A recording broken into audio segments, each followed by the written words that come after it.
અંગદાન ક્ષેત્રે અનુપમ યોગદાન બદલ રાષ્ટ્રપતિ દ્વારા સન્માનિત થયેલા નિલેશ માંડલેવાલાનું સુરત એરપોર્ટ ખાતે ભવ્ય અને ઐતિહાસિક સ્વાગત કરવામાં આવ્યું.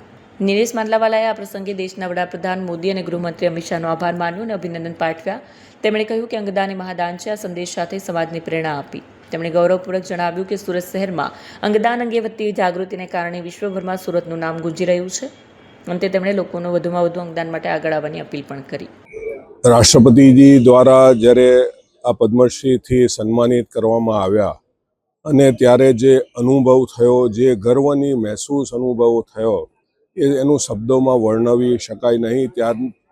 તે સમયની જે લાગણી હતી એ ફક્ત અનુભવવાની હતી, એ શબ્દોમાં વર્ણવી ન શકાય. પરંતુ હું ચોક્કસ માનું છું કે આ સન્માન એ નિલેશ માંડલેવાલા કે ડોનેટ લાઈફનું સન્માન નથી. આ સન્માન આપણા સુરત શહેરનું, આપણા ગુજરાતનું સન્માન છે.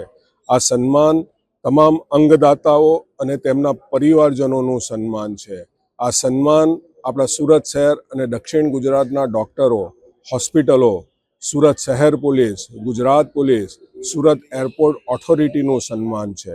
આ સન્માન છે સુરત સિવિલ હોસ્પિટલ અને સ્મીમેર હોસ્પિટલના ફોરેન્સિક વિભાગના ડૉક્ટરો, આ તેમનું સન્માન છે. આ સન્માન છે સુરત અને ગુજરાતના પ્રિન્ટ મીડિયા, ઇલેક્ટ્રોનિક મીડિયા અને ડિજિટલ મીડિયાનું સન્માન છે. આ સન્માન અમારા ડોનેટ લાઈફના વોલેન્ટિયર્સ, અમારા ડોનેટ લાઈફનો સ્ટાફ, અમારા ડોનેટ લાઈફના ટ્રસ્ટીઓનું સન્માન છે. આ સન્માન એ આ જે પણ સંસ્થાઓ, જે પણ વ્યક્તિઓ દેશમાં અંગદાનના કાર્ય સાથે જોડાયેલી છે એ તમામનું સન્માન છે.